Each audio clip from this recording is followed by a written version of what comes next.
حضرت ابو ہریرہ رضی اللہ تعالیٰ عنہ سے روایت ہے کہ رسول اللہ صلی اللہ علیہ وآلہ وسلم نے فرمایا، کیا تم جانتے ہو غیبت کیا ہے؟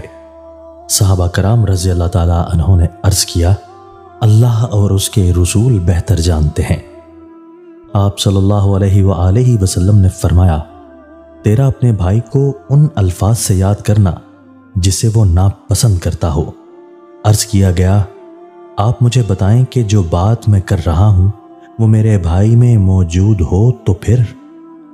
آپ صلی اللہ علیہ وآلہ وسلم نے فرمایا، اگر تو وہ چیز اس میں ہے جو تم کہہ رہے ہو تو پھر تم نے اس کی غیبت کی، اور جب تم نے ایسی بات کی جو اس میں نہیں تو پھر تم نے اس پر بہتان لگایا۔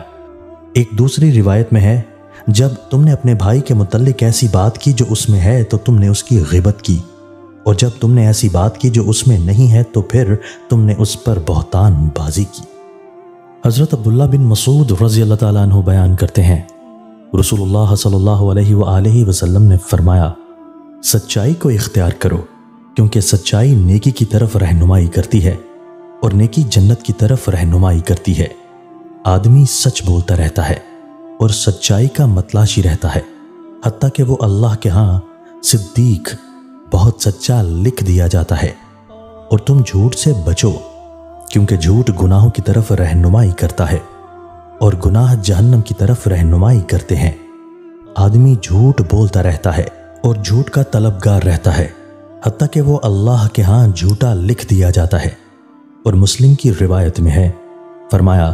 بے شک سچ نیکی ہے اور نیکی جنت کی طرف رہنمائی کرتی ہے، اور بے شک جھوٹ گناہ ہے اور گناہ جہنم کی طرف رہنمائی کرتے ہیں۔ رسول اللہ صلی اللہ علیہ وآلہ وسلم نے فرمایا، بے شک دنیا میں تم میں سے مجھے زیادہ پسند و محبوب اور روز قیامت میرے زیادہ قریب وہ شخص ہوگا جو تم میں سے زیادہ با اخلاق ہوگا، اور تم میں سے دنیا میں مجھے سب سے زیادہ ناپسند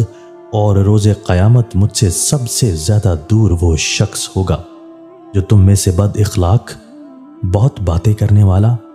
زبان دراز اور گلا پھاڑ کر باتیں کرنے والے ہیں۔